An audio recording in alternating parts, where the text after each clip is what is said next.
Christophe, samedi dernier, tu as reçu ta 10e cravache d'or. 2018, ça a vraiment été une année particulière.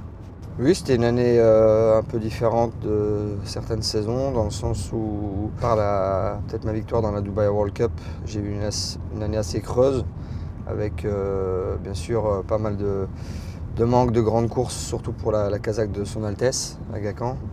Ta biographie s'appelait Insoumis. Comment tu te définirais aujourd'hui, justement? Faut pas se leurrer, je viens du bas, hein, et j'ai monté les échelons petit à petit. J'ai appris le métier avec des gens pareils qui viennent d'en bas, qui ont travaillé très dur pour s'en sortir. C'est un peu comme dans tous les sports, on voit les jeunes du football, quand ils s'expriment et qu'ils doivent discuter, que ce soit avec des politiciens ou des gens importants, on sent qu'il y a un petit fossé, on n'a pas les mêmes cultures, on n'a pas la même éducation. Et je pense que c'est là-dessus au départ que j'ai un peu peiné.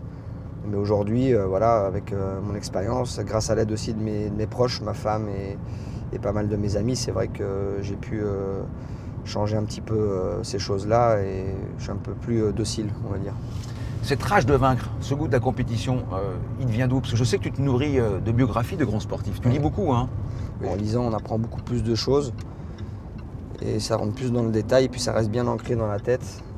Maintenant, la rage de vaincre, je pense qu'elle est innée, hein, où on l'a ou on ne l'a pas. Je ne pense pas être surdoué au départ, mais à force de travailler et d'essayer de réfléchir pour doubler les autres, ça m'a permis de passer les paliers petit à petit. Qu'est-ce qui te fait courir aujourd'hui? Et c'est pas parce qu'on a gagné 6, 7, 8 ou 9 cravaches d'or que les gens vont dire voilà, on va continuer à lui donner des montes. Il faut, comme Jean-Michel Bazir, prouver aux gens, montrer aux gens qu'on a toujours une bonne main, qu'on a toujours une bonne lucidité, qu'on a le bon sens du tempo, du rythme, et puis la gagne, quoi. Faut continuer à l'avoir. Donc c'est ça aussi, il y a les grandes victoires qui nous font plaisir, qui nous apportent des émotions extraordinaires, mais il y a aussi toutes ces petites victoires qui, accumulées les unes au bout des autres, sont dures à avoir, mais quand on a le sacre au bout avec une cravache d'or, on sait pourquoi on l'a fait. Et c'est ça qui n'est pas évident dans ce métier, c'est qu'il faut continuer à se motiver constamment. Ce dimanche, c'est le prix du Jockey Club. C'est une course qui tient une place particulière dans ta carrière. Oui, c'est une course, déjà au niveau de la date, c'est assez marrant parce qu'elle tourne toujours autour de mon anniversaire. C'est le 4 juin, c'est ça? Le 4 juin. Et la première anecdote, c'est bien sûr le prix du Jockey Club avec Anabablou. À l'époque, j'étais premier jockey pour une écurie assez connue à Chantilly, l'écurie des Lilles-Louges. Je montais aussi pour Monsieur Derwal, Jean, et j'étais deuxième jockey chez André Fabre. Et à cette époque-là de ma carrière, j'avais beaucoup de mal à me lever le matin, or que je buvais pas, je ne sortais pas. J'étais quelqu'un de très sérieux, mais je sais pas, j'avais des problèmes de sommeil. Plusieurs fois le matin, je me suis pas levé, et ça a causé des problèmes avec ses entraîneurs, et je me suis fait virer petit à petit par les trois. Et je me suis retrouvé à une semaine du Jockey Club avec plus aucune écurie de soutien. Donc j'avais qu'un cheval, voilà, qui m'avait énormément plu lors de ses débuts à 2 ans.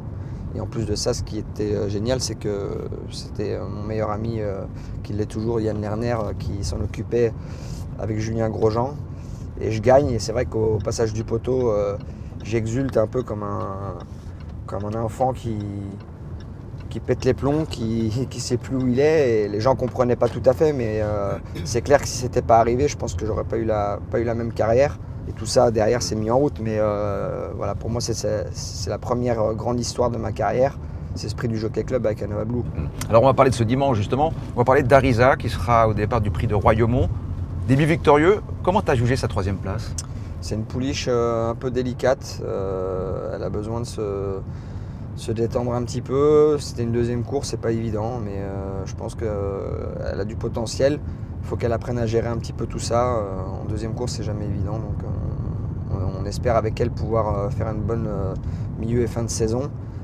Mais là, pour l'instant, on va essayer de continuer à la construire, lui apprendre les choses dans le bon sens. Donc gros handicap, tu monteras Ranan. Alors Ranan, c'est un bon ouvrier, on peut dire. Oui, c'est un cheval qui malheureusement des fois s'élance un petit peu doucement, qui met beaucoup de temps à enclencher.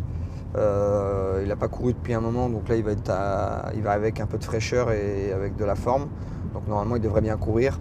c'est plutôt le genre de chevaux voilà, avec des grandes lignes droites comme celle de Chanty, ça devrait lui convenir. Alors tu parlais de ton meilleur ami Yann Lerner. Normalement, tu dois monter Speed. Speed avec lequel tu as conclu récemment 2e à Compiègne. C'est une petite rentrée. Oui, là ça va être une rentrée, le cheval n'est pas à 100%. Lui c'est pareil, on sait qu'il adore aller dans un terrain très souple. C'est un cheval qui est assez constant depuis qu'il est chez Yann. Cheval très facile à monter, qui peut aller devant, pas loin des leaders. Mais dans la lutte finale, il faut être assez fin avec lui parce qu'il peut montrer parfois des signes de caractère. Mais c'est un chic cheval.